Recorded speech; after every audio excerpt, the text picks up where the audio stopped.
So it's only giving me an option to record one way. So can you see the recording icon? Katie? Okay, good. Just making sure it went through. Great.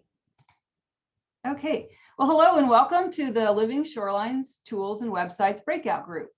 Did you want to say something, Katie, before I got started? Okay, it looked like you were raising your hand. Okay, just checking. I'm Karen Duhring, again, with the VIM Center for Coastal Resources Management. Joining me as co-host today is Katy McCarter. She's with the Chesapeake Bay Foundation. And we're going to unpack some of the contents of the Living Shorelines toolbox today. So there are many tools available to assist coastal managers because they've been proven to be valuable for well-informed decisions and engaging the public, especially digital tools. In fact, the societal value of NOAA's digital coast, for example, was recently evaluated in a report by an organization called Resources for the Future. And this report found economic and societal benefits for cost and time savings because digital tools were available to make important coastal resource decisions. And there's a website link if you're interested that was just came across the Facebook feeds about this new report, and it was very timely and good to see because as a federal program, there's a lot of money invested, taxpayer dollars. Are they worth it? And they found that yes, indeed they are. So likewise in Virginia, for the Virginia Living Shorelines Initiative, it's evolved and expanded since 2005 and 2006 when we held our very first summit, because various tools have been developed and packaged specifically to assist the living shoreline community practice. There are obvious tools like our GIS maps and models and natural resource inventories, tide charts, and now we're even using drones as a tool. But tools and resources come in other forms as well. And for this session, I encourage you to think about tools a little bit more broadly to include things like websites and guidance that we talked about earlier this morning, permit records, outreach materials, results from peer-reviewed research, peer networks like the collaborative that we're meeting with today, and webinars are another tool like we're holding today.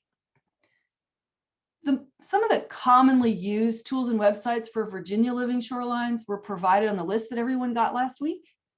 And all of the tools that Katy and I are going to describe today are from that list, but they didn't give us enough time to cover all of them.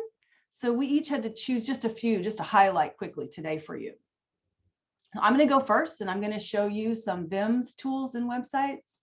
And then Katy will show us tools and websites provided by the Chesapeake Bay Foundation that are actually based off the VIM's products. And she did a really great job of taking the foundation of the information from VIMS and packaging it specifically for oyster habitats in living shorelines. So she'll tell us a little bit about what she's done for that. We're going to pause after each one of us for questions. We do have an hour. So we'll pause for questions after each one, but you can also enter questions and comments into the chat, just like we've been doing earlier this morning. And both Katy and I are going to be monitoring each other's the chat box and trying to put links in for you and things. And this is, there's only 8 of us, so I'm kind of comforted by that actually, because it's very informal and we can hopefully have a conversation at the end. If time and technology cooperates and our timing is on the way we practice, we'll have time for some group feedback about living shoreline tools that we can capture for the rest of the group. So I'm looking for are there any burning questions about logistics or anything? I don't see anything. So then I'll just go ahead and get started. And I am going to rearrange my screen a little bit. And I'm going to start sharing my screen.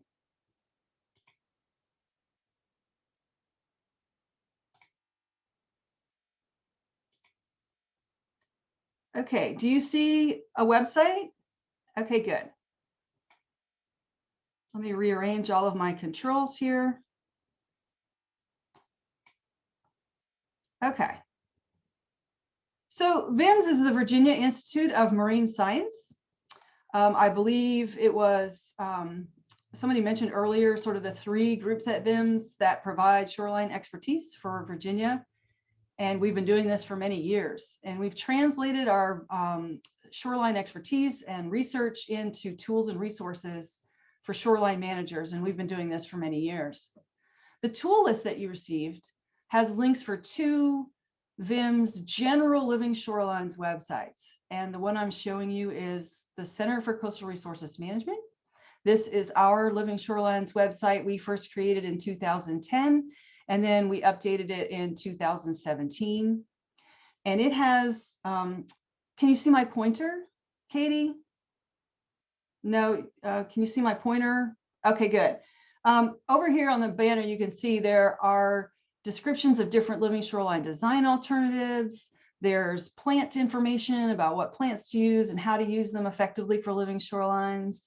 There's also down here some outreach materials. There's the Living Shorelines 101 video that I think everybody got a link to. And there are some GIS story maps that talk about different types of living shorelines, and you can access all of this from our website. The second general VIMS website is by the VIMS Shoreline Studies program. This is Scott Hardaway, Donna Milligan, and Chris Wilcox, and they've been doing shoreline management work at VIMS for a long time, and we work together on some things, and this is their website. It features living shoreline design projects that this group has been directly engaged with, and that's what these projects are. You can click on each one of these and get more details about that project, the design behind it. There is one here for the James River watershed, but it's not an active link right now, so I didn't want to sort of delve into that. But their website also has, this is where you find the VIMS Living Shorelines Design Guidance. And so there is a page here that is dedicated to the manual, the report, as well as some supporting information from past classes. And we're going to be holding some more classes, and we will continue to update this site with that training material. So that's another benefit of this website and where all of that information lives. The next tool I want to tell you about from VIMS is called the Shoreline Decision Support Tool. This interactive tool combines the utility of self-guided decision trees, which some of you may be familiar with. We first developed those. But it also then combines those decision flow diagrams with logic from the shoreline management model, where we automate the decisions, and the power of the internet to guide users to a shoreline management alternative that's consistent with the Commonwealth's preference for living shorelines. But note that this tool is not limited to Virginia. It's now being used and modified for Gulf Coast states by our project partners. It's also not a design tool. It simply predicts what the most suitable erosion stabilization approach seems to be based on inputs about shoreline conditions. This tool is responsive and quick. It resizes for large and small screens, so it can be used on a handheld device while you're doing site visits. So I'm going to go ahead and launch this tool. The way it works is you simply answer a series of questions and follow the prompts to arrive at a recommended shoreline erosion control strategy. The first question determines if the shoreline is currently defended with a bulkhead, seawall, or revetment, or is it undefended? And then the next 4 questions, which you only see the first one here, determine if the shoreline requires any special considerations due to the presence of sensitive habitats, highly modified areas, or really high banks. If you answer yes to any of these 4 questions, the query will end with recommended next steps for proceeding with these special considerations. If you answer no to all 4 questions, you'll be allowed to continue with several more questions that open all at once about the shoreline. So for example, and for my shoreline, for this case, it's not defended with any kind of shoreline defense structure, and it's not part of a residential canal. You can see the next question opened automatically. And in this case, my shoreline is not part of any of these highly modified areas, and nor does it have any of these special ecological considerations of submerged aquatic vegetation or mangroves, which comes up for the Gulf Coast states, not necessarily Virginia yet. And or is the shoreline part of a sand spit, which is another unique ecological situation? And the answer is no. So then you get the next question asked, is your bank height greater than 30 feet? This is the 4th and last special consideration question. If you click yes to this or any of the previous 3 questions, you're going to get this recommendation that says stop. It sort of stops the query. It gives you information about the recommendation under those situations. For this case, it's land use management because you have a really high bluff. And there's also a built-in directory to these windows that you can click on to seek additional help for that particular situation with the information provided here. But let's say your bank height is not 30 feet, so you can click no. The rest of the questions open, and you can then continue with the query. So if you are familiar with doing shoreline assessments, you sort of start in the upland and look at the bank and the bank face. The next question in this shoreline decision support tool is about bank grading. It is, in my opinion, it's a somewhat loaded 2-part question, short but loaded. Can the shoreline bank be graded if necessary? So first, is it physically possible? Second, is it really necessary? And you just simply answer yes or no. I'm going to say in this case that there is erosion of the bank, so it is necessary, and there is room. There's nothing permanently built behind it. We can achieve some more gentle slopes and grade the bank. So I'm going to select yes here. What is the length of the shoreline of interest? Is less than 200 feet in this case. Is there an established marsh along the shoreline? And I already know that there is, and I'll show you some tools where you can find out if you haven't been there yet. But if I'm standing there on the site, I can see that there's a marsh. You'll get a question that asks you, how wide is that marsh? If you select no marsh, you won't see this question.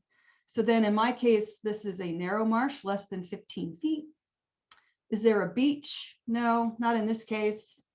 What is the shoreline exposure or fetch? I know that on part of the shoreline, the fetch is greater than half a mile. It kind of goes across a river. So I'm going to select moderate fetch. And then what is the near shore water depth? I know that there's certain measurements that can be made. If you're not sure how to answer any of these questions, that's what these question mark icons are for. You can click any of these and it will open a help panel. So for near shore water depth, there's a graphic that sort of illustrates what we're sort of looking for, what the tool is asking about this. What is the slope of the near shore area? There's some graphics and photographs that give examples of near shore deep and near shore shallow, just to help you answer this particular question. So I looked at that and I validated that, yes, this is a shallow near shore. And then you just, after you've answered all the questions, you click submit my answers and you'll get a recommendation window that opens again. In this case, plant marsh with sill. And you can see that the recommendation gives you information about the practice. There are photos of the practice that you could show or hide, and then a list of the answers to all of the questions that you gave in summary that led to this recommendation. You can print this information using a little print icon. You can go back if you say, oh, I answered that wrong, that the shoreline length is actually greater than 200 feet. Then you can just simply close this window and go back, change your answers and resubmit. You can use this little reset button in the lower left to reset to go back to the beginning at any time and start over again, maybe with another site. So that's very quickly the Shoreline Decision Support tool. Now I'd like to show you another tool that is very useful for living shoreline site assessments and trying to help determine site suitability. And this is in a portal called Adapt VA, short for Adapt Virginia. This is an information gateway with a variety of tools and resources related to climate change adaptation. And the content of Adapt VA is updated periodically with new information. And we just finished some updates to one of the tools here, the Adapt VA interactive map. And that's what I'm going to show you. I've already got it preloaded because some of the layers do take a little while to load sometimes. So I went ahead and sort of preloaded this viewer for you. There are 6 main categories of data layers across the bottom in the blue tabs. The data layers in each section If you click on one, it will open a window and you can see the different data layers that are in it. And you use these arrows to expand and contract the different categories. These data layers can be looked at alone or in combination. And that's one of the really neat things about this tool is you can look at interdisciplinary data layers across these different tabs simultaneously. You can look at sea level rise projections and floodplains. There are vulnerable coastal buildings on land less than 10 feet that shows up when you zoom in close enough to see them. And that's what these little orange building footprints are buildings located below 10 feet in land elevation. You can look at natural resources like tidal marsh, different natural features that are below 10 feet, including existing living shoreline projects that we have in our database, non-tidal wetlands, SAV habitat, and the submerged aquatic vegetation habitat includes the most recent inventory from VIMS, as well as 2 SAV habitat timeframes, sort of looking at has SAV occurred in that area at any time during the past 5 years or 10 years. And these are layers that the regulatory programs use, and that what Randy was referring to, sort of using this as a reference. Do we have this important ecological area adjacent to our living shoreline projects? Will it affect them? To help decide if a living shoreline is appropriate or not, you can look at shoreline management layers. And under here, we have the shoreline management model. And you can click this tab, and this gives you the output, the same kind of output that you were getting from the Shoreline Decision Support tool, but it's already mapped it out. And you can click on any of these colored lines, and it will tell you what that recommended practice is with a description and also the conditions at that shoreline based on our model that led to that recommendation. So that's one way you can find out what does the shoreline management model say about the suitability for living shorelines, but you can also look to see what other people have done. You can look at existing defended shorelines in the area, who's put in a bulkhead or a revetment or nothing at all. And you can just sort of click on these structures to see existing defense structures from our inventory. And you can also then go back to the living shorelines layer that we have under natural resources. And you can look for under natural and nature-based features, we have existing living shoreline projects. And in this area that I have zoomed into here in Rescue, we have one of them coming up, a marsh sill project that's coming up from our database. So that's just sort of an example of some of the data layers that you can look at to look for suitability of living shorelines, but you can also look at more information. If a living shoreline appears to be suitable, you can use this interactive map to get information to help support your concept design. You can look at tidal marsh types under the natural resource section. You can look to see what's the salinity. You can click on these marshes to see, are you dealing with brackish marshes in this area, or are they tidal freshwater marshes? So that will change your plant palette that you're going to use. And then if you also want to look at sea level rise scenarios, you can turn on sea level rise, and there's a slider bar that you can put into active mode here, or you can just slide it yourself manually. And what I like to use this sea level projection viewer for is to show topography. It's a proxy for a topographic map. So I can sort of run these sea level rise scenarios to look at storm surge pathways at a given location. How is storm surge maybe going to come onto the land? Because it isn't always from the open water area. It might be coming from behind the project, like you see here.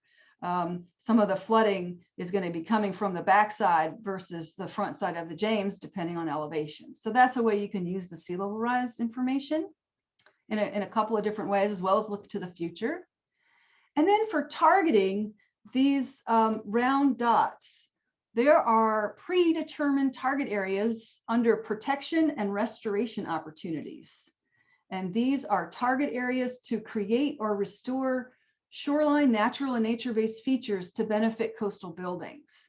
And at this particular location in rescue on the south side of the James. You can click on these target areas and it will open an information window that tells you how many buildings might benefit if you put a living shoreline or another feature at this location, what kind of conversions you might be able to do to get credits for different programs, and then what the management model recommendation is. And in here, it's a highly modified area because it is a marina. But there are these target areas are scattered throughout the coastal plain from this study that we did.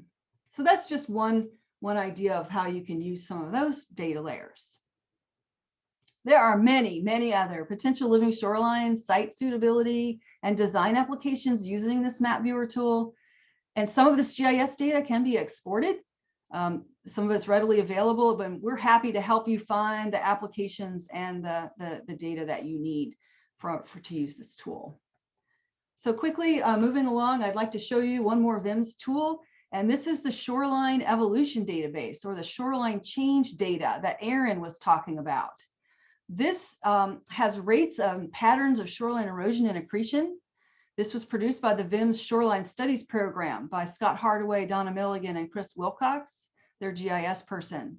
And this is another interactive map viewer. It looks a little bit different, but it displays the result of their shoreline change analysis. And it has different shorelines digitized into it, starting with 1937. And there was a recent update to include the 2017 shoreline for certain locations. And that's what this map is showing, these different shorelines. But I'll turn that off and kind of go down to this James, because this is what we're really interested in, are these endpoint shoreline change rates. These are time periods where they looked at the two shorelines and measured the distance between them and then came up with an average per year rate of erosion and the overall range during that time frame.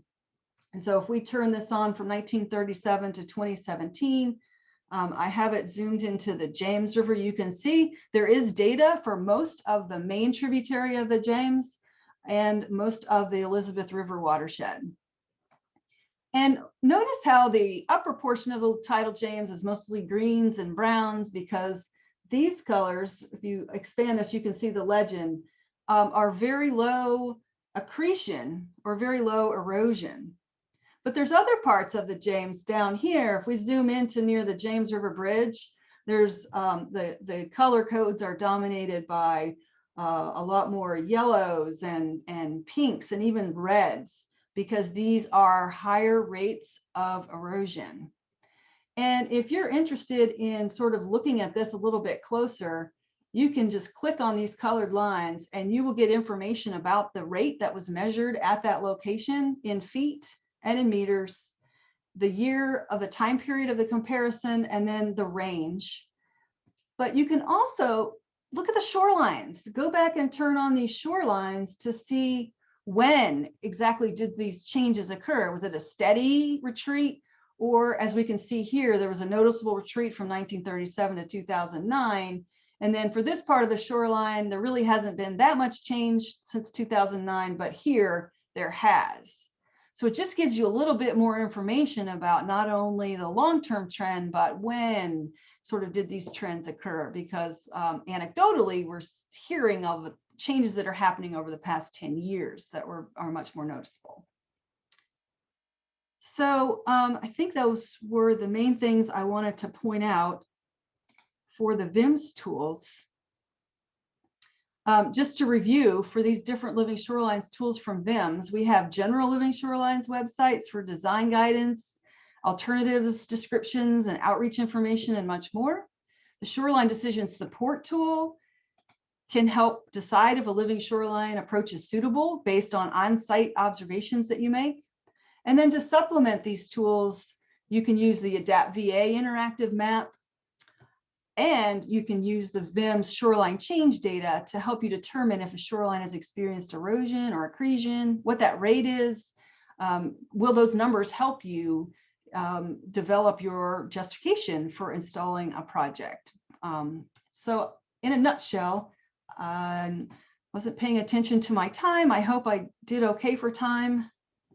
And are there any questions for me, Katie? We just had one question Sam proposed, and it was about, I'm pretty sure that she was referring to the decision tool, or and they were, and it was in regards to if you did it on your phone, could you still save it from your phone? And I know that I have done it from my phone, and I have an iPhone, but I would encourage you to do it, on your own, just to make sure that you knew how to do that.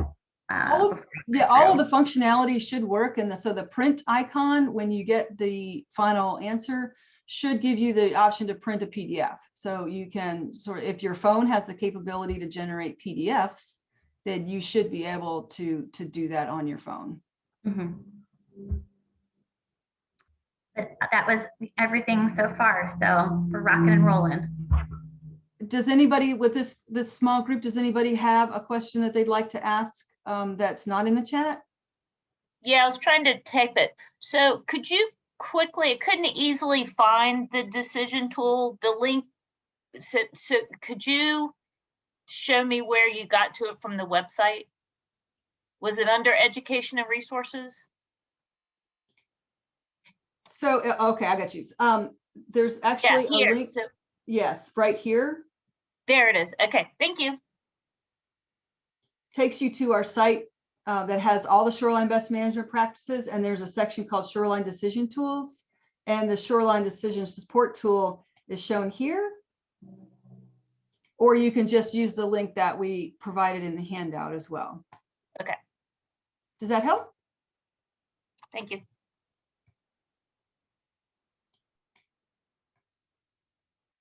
Any other questions about the VIMS tools? If not, we can move on to Katie.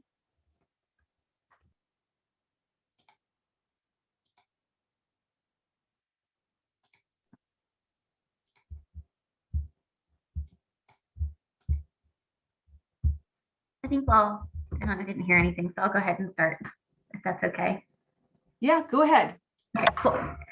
So hi, everybody. I'm Katy McCarter. I'm with the Chesapeake Bay Foundation. So I actually started with CBF about 2 weeks before the pandemic hit, but I was the oyster restoration assistant over the summer in 2019. And so my expertise in this is coming in and providing oyster knowledge and hopefully using our oyster experience to kind of push our agenda forward to implement more living shorelines as an organization.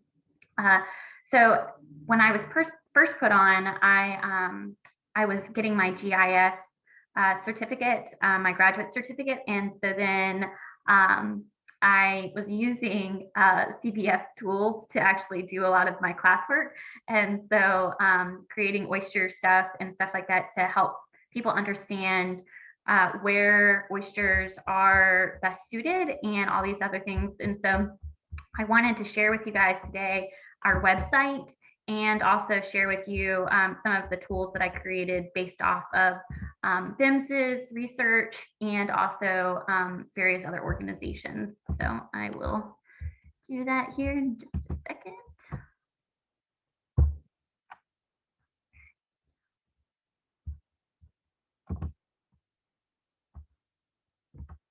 All right, guys, can you guys see my screen? Cool, awesome. So the Chesapeake Bay Foundation has, obviously worked with oysters, for years, decades. And so our agenda to actually start implementing living shorelines is kind of new to our organization, but obviously oysters are not. So our focus on this is definitely in a broader sense, but we tried to really kind of stick to our bread and butter and tried to really start answering some questions that how can oysters start being a part of the design process.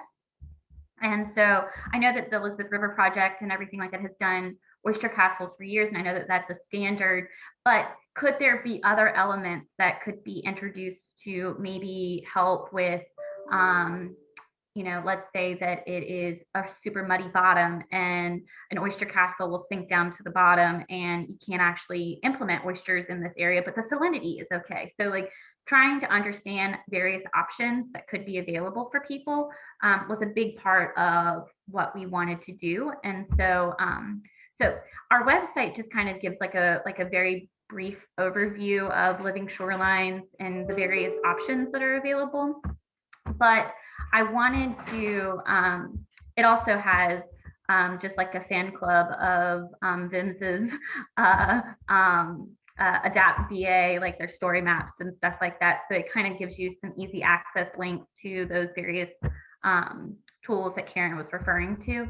But I wanted to also show you, we did try to simplify as much as possible the steps actually creating a living shoreline, which, as we all know, it's not as easy as 6 steps. Like there's sub steps in those 6 steps. And so within that, we created these kind of like drop down things that could help people to kind of understand, you know, the various things to actually get your living shoreline started, deciding on the design process and all of these different types of things. And so I just did a lot of research based off of that. And also, again, a lot of fan club for VIMS's stuff and other organizations. So I will just kind of go forward and show you some other things. Like I said, we were trying to kind of push our agenda to actually getting oysters more involved in living shoreline work. And so I created this oyster technical piece, which is basically like a pamphlet of spec sheets that are various options of oyster reefs. The Chesapeake Bay Foundation is actually going to be implementing most of these options as test sites along the Nansemond River this coming spring. And so we will be testing their ability to hold up to a pretty large fetch. The fetch is about 2.5 miles. And then also it has various bottom types and various different shoreline kind of adaptations to it as well. So these are just an option. It'll go through it, and I'll just show you kind of like it gives you just a basic thing, like what you're looking for when it comes to actually implementing oyster reefs along the living shoreline. There's a link to a shoreline suitability map that I'll show you in just a second. And then it just kind of goes into various pictures of what the material could be and where, cost, who produces them, and all these different types of things. And then, yeah, just to kind of give you a visual of what could be and their best suitability. And I would imagine that we will probably be updating this throughout the years that we actually use it, to actually have a little bit more of an experience when it comes to how to implement these kinds of practices. So, as I said, we did create a GIS map that was kind of based off of VIM's mean low water map that they actually you can export from their website. We also exported it from various layers based off of salinity, which I believe was actually taken from VIMS as well. And then Maryland Department, I don't remember their acronym or whatever, but they actually did a benthic survey of all of the bottom types that were throughout the Chesapeake Bay watershed. And so, which was nice of them to actually have that. So it actually shows you kind of, if you click on these various layers and you click on the different colors within them, it'll actually give you some data information on the sediment type, and if that's a suitable section for a living shoreline to actually go through. Now, keep in mind, this is kind of has a level of variability. You would always want to kind of check these types of things, because as we know, shorelines change all the time and sediment changes all the time as well. So this layer is not connected to any type of live data. So it will need to be updated yearly, probably, to kind of make sure that it's actually done accurately. But at least it gives you an idea of if you're going to be doing a site assessment, or if your shoreline is something that is potentially going to be oysters could be incorporated into that, then you could either have like a kind of like a checklist in the back of your mind before you even go through, okay, well, I saw this map. It potentially has pretty good sediment. It's sandy. I can walk on it potentially. Then it could give you an idea that oysters could be used as a tow protection along the shoreline. So yeah, that's what I have for you guys today. If you guys have any questions for me, or I didn't want to specifically go through each one, but I'm happy to do that if you guys find that to be helpful. But I wanted to give some time to, I think Karen and I really wanted to kind of talk to you guys about some data gaps that people have seen, and also wanted to talk about maybe if there's any issues, if you've been using these tools, how we can help out with that. I don't see any questions in the chat for you, Katie. Would anybody like Katie to show us anything in particular about any of the tools that she put up? I did share the links. You're certainly welcome to explore them a little further, and send either one of us any questions that you have about these tools after this event, certainly. Is it okay, since we're small, that I say it instead of writing the chat? Yes, the question? absolutely.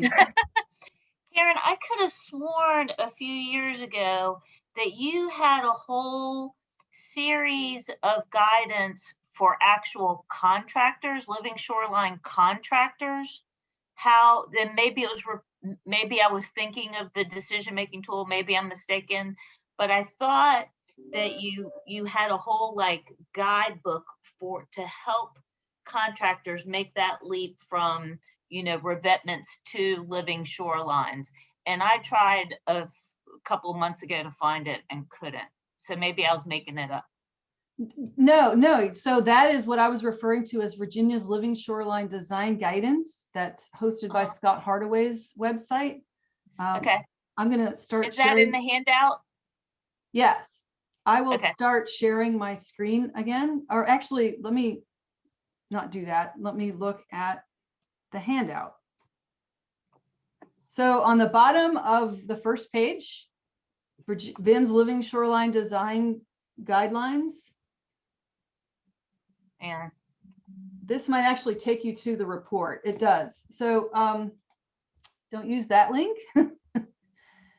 Go up to the general Living Shorelines information websites. And at the top. I'm on CCRM. Okay, let's see. So, on the list of handouts, there's a second VIM's Living Shorelines website by the Shoreline Studies program. Hang on. So let me share my screen.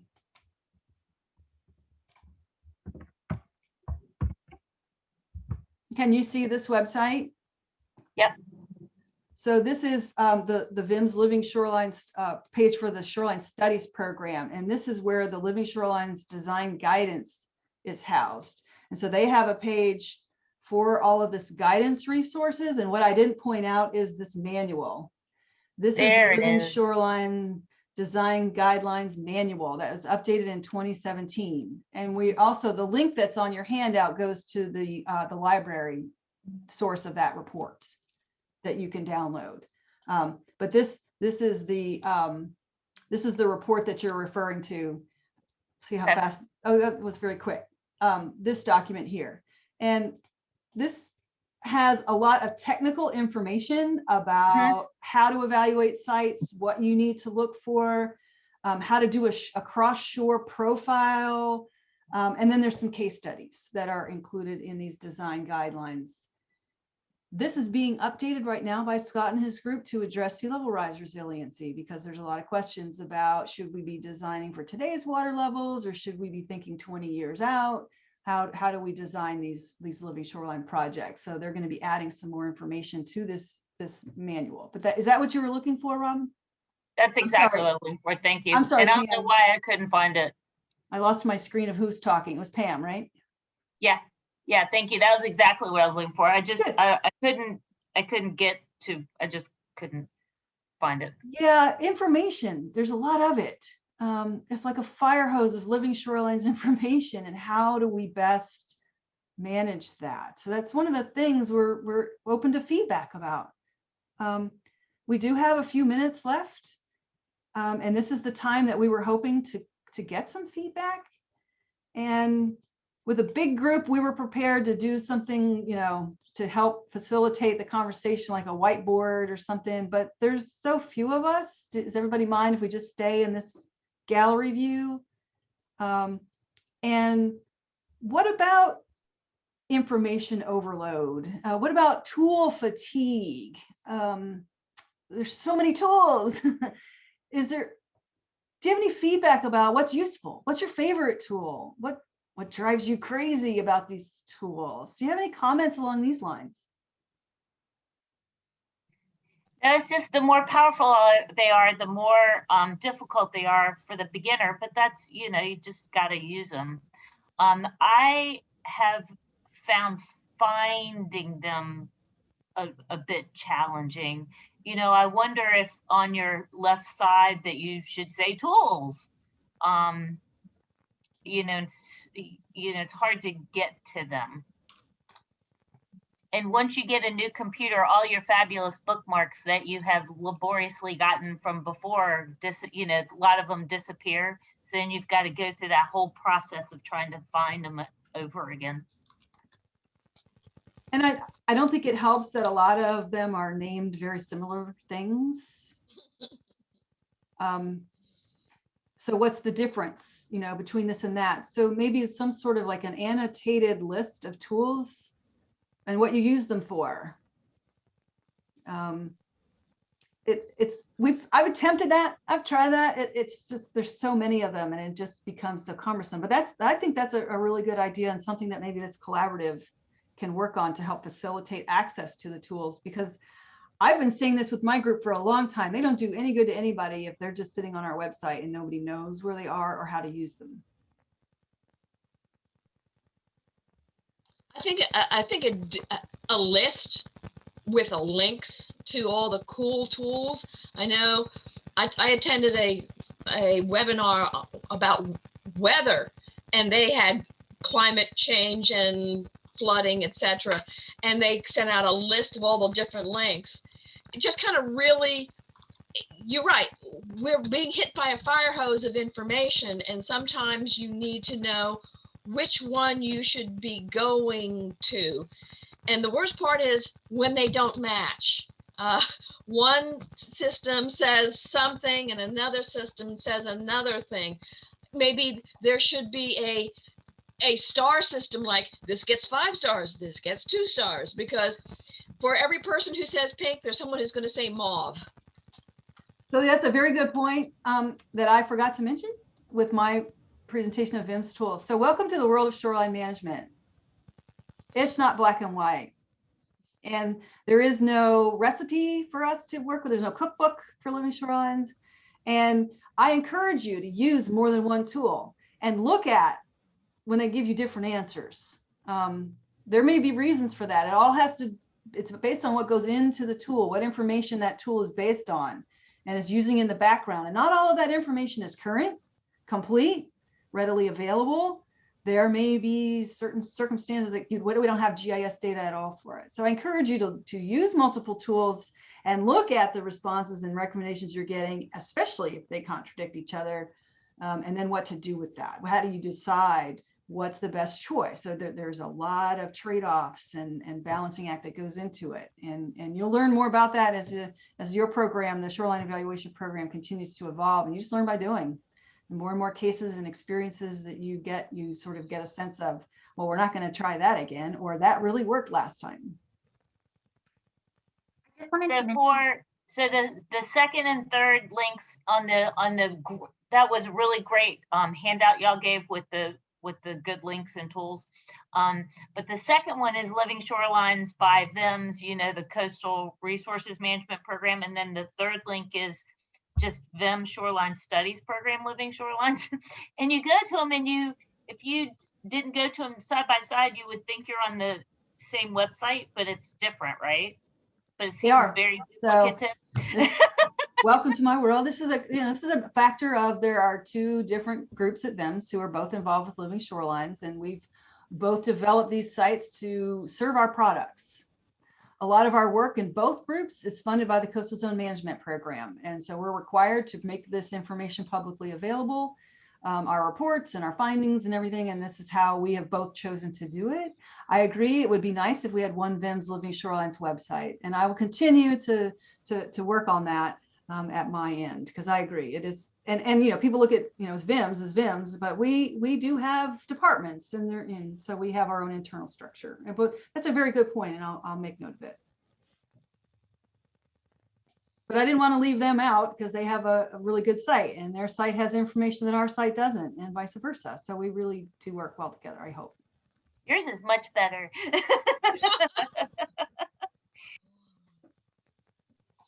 I think we got a warning that our session is going to be coming to an end in a few minutes. I think we still have, you know, 4 or 5 minutes.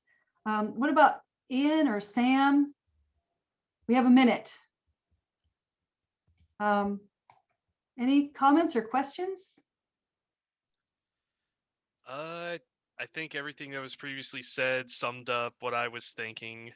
A lot of these tools are ones that I hadn't seen before, so I am really curious how to implement them with everything with shoreline designs and with site visits, how to go forward and possibly have a better result on what to do at various different properties that could be side by side with each other, but required very different approaches. Exactly. Yeah, we got a bunch of site visits coming up. We're gonna have to use these, Ian. Definitely. So And where look are for- you working? Elizabeth River Project. Okay. I am restoration specialist. Sam is also with me here. Great, great.